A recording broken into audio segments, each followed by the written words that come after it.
Hello everyone, welcome to another video. In today's video I'll be showing you where the fuse boxes are located in your Honda Prelude.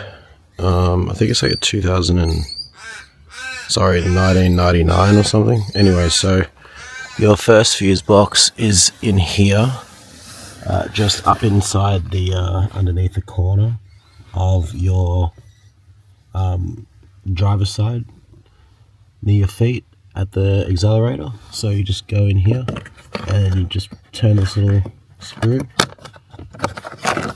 and you just pull this off like so, and as you can see there's your fuses, guys.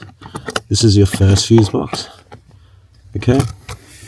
And then your other fuse box, you just want to go ahead and pop your hood. There's the lever there, just pop your hood and you're going to come around, and then just up here in the corner is your secondary fuse box.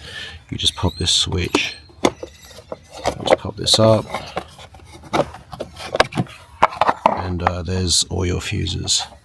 Okay guys, thanks for watching this video. I hope this helps, and I will see you guys in the next one. Just for reference, this is the car, this is the Prelude here.